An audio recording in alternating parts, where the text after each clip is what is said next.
अचानक आई आवाज सुनकर अंतरा चौंक गई और उसका फोन हाथ से गिर जाने वाला था।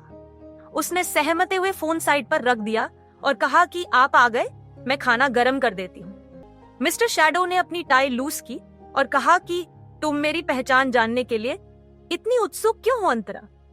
ये सुनकर अंतरा हक्की बक्की रह गई। उसका शरीर जैसे जम गया था। अंतरा भूल गई थी कि वो क्या करती हैं क्या नहीं। हर एक छोटी से छोटी बात मिस्टर शैडो को पता रहती थी, तो वो आज आरटीओ गई थी, वो बात उनसे कैसे छिप सकती थी। अंतरा ने सफाई देने की कोशिश की मैडोटॉफो में। उसे समझ नहीं आ रहा था कि वो क्या कहे।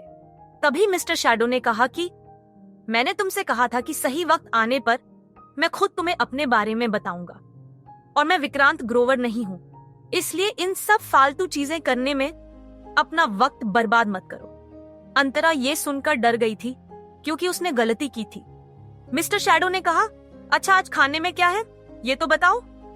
ऐसा लगा कि अंतरा की हरकत से ज्यादा कुछ नहीं हुआ था। इसके बाद मिस्टर शैडो उसे डाइनिंग टेबल की तरफ ले गया। अंतरा ने ढके हुए बर्तन खोलकर दिखाते हुए कहा कि मशरूम मसाला, वेजिटेबल सूप, दाल, जीरा राइस और सैलेड। ये सुनकर मिस्टर शैडो ने कहा, परफेक्ट। अगले दिन सुबह जब अंतरा अपने मामा के लिए दोपहर का खाना बना रही थी, उसके बाद अंतरा खाना लेकर हॉस्पिटल गई। वो अपने मामा को 2 दिन से ठीक से मिली नहीं थी क्योंकि वो मेकअप के काम की वजह से बिजी थी। अंतरा जब मुकुंद के वार्ड में दाखिल हुई तो देखा कि वो अकेले थे और विंडो के बाहर देख रहे थे। अंतरा ने पूछा, क्या देख रहे हो मामा? ये सुनकर मुकुंद ने अंतरा की तरफ देखा और उसके चेहरे पर मुस्कान आ गई। उसने अंतरा से कहा कि बेटा, तुम्हें हर रोज मेरे लिए खाना लाने की जरूरत नहीं है। हॉस्पिटल में कैंटीन है, मैं वहां से मंगवा सकता हूँ। ये सुनकर अंतरा ने कहा कि मेरे होते हुए आपको हॉस्पिटल का खाना कैसे खाने दे सकती हूँ? अब जल्दी उठिए, आज आपका फेवरेट खाना लाई हूँ। ये सुनकर मुकुंद मुस्कुराते हुए अपने बेड से उठा। अंतरा बचपन से ही अपने 4 लोगों के छोटे परिवार के लिए खाना बनाती थी। फिर उसकी शादी हो गई थी और गायत्री विदेश पढ़ाई करने चली गई थी, इसलिए उसके दोनों मामा को खाना बनाना ही होता था। लेकिन अब अंतरा आहूजा के घर पर नहीं रहती थी, इसलिए इतना तो समय निकाल ही लेती थी कि अपने मामा के लिए खाना बनाकर उन्हें पहुंचा सके। अंतरा अपने मामा के लिए रोज ऐसा खाना बनाती थी जो कि पचने में हल्का हो ताकि उन्हें रिकवर होने में आसानी रहे। आज का खाना भी मुकुंद को बहुत पसंद आया था। अंतरा ने मुकुंद से कहा कि अच्छा, कल क्या खाना है ये बताओ। मुकुंद ने गहरी सांस ली। ये देखकर अंतरा ने गर्म पानी का ग्लास भरते हुए पूछा कि क्या हुआ मामा?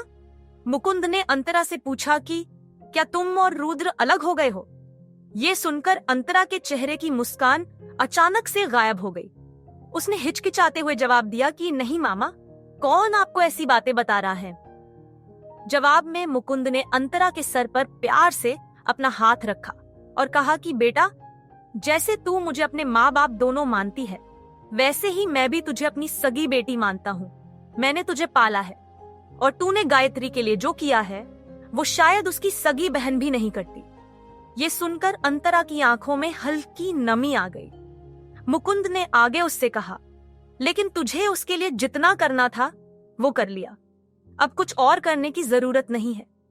उस दिन जब रुद्र और गायत्री मुझे मिलने आए थे, तब मुझे अंदाजा हो गया था कि वो लोग क्या कहना चाहते थे।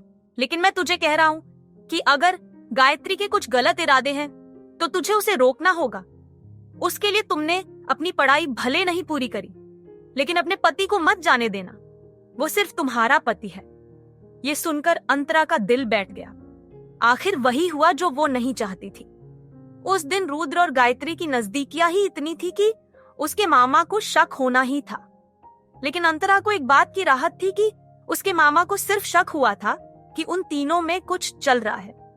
अच्छा था कि उन्हें ये नहीं पता था कि बात डिवोर्स तक पहुंच गई है और उसने तो अग्रीमेंट साइन भी कर दिया है।